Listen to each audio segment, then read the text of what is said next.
আপনার নাম কি? বেলায়েত। ও সরি, বেলায়েত ভাই।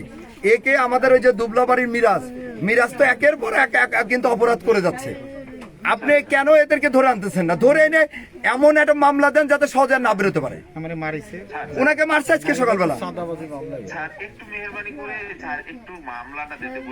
এরা তো মামলা দিতে ভয় পায় যে ওরা।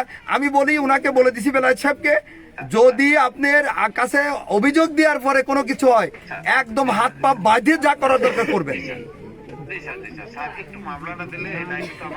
ওই যে বেলায়েত সাহেব যাচ্ছে আপনার কাছে, ঠিক আছে? এই চরে আইছে সেই, আমি লস্কর দিয়া সেই কালুখালী চরে আইছি, উনি এখানে আসছে এই কষ্টের কথা বলার জন্য।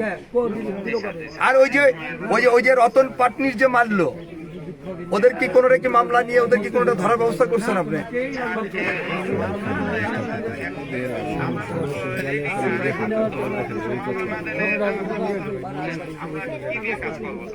শুনেন, দুনিয়ার আপনার আইনের ফাঁক ফোকর আছে। আপনার আল্লাহর রহমতে যদি ভালো কাজ আপনি এস্টাবলিশ করার জন্য আপনি চিন্তা করেন, আপনার না পারার কোনো কারণ নাই। ওরা মারছে এইভাবে রেজিস্ট্রি অফিসের ভিতরে মারলো, মারার পরেও মামলা দিবে না যাদের মারছে ভয়ে।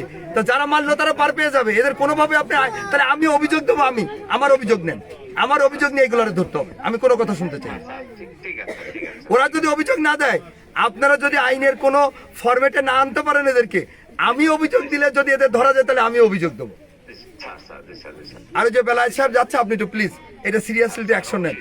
এই মিরাজ কিন্তু অমুক হিন্দু জায়গায়, অমুক হিন্দু বাড়িতে এরে পারে না, কি পারে আমি জানি না, কিন্তু প্রতিনিয়ত এরে থ্রেট দিচ্ছে, ওরে থ্রেট দিচ্ছে, এই সমস্ত কাজ করে বেড়ায়।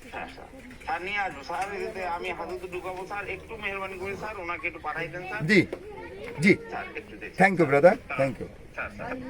জান, আমি ওষুধকে বলেছিলাম আপনি যাবেন, আপনি ভয় পেন না। আমি বললাম ভয় পেলে কিন্তু আপনার আমি ধরবো আপনার জন্য।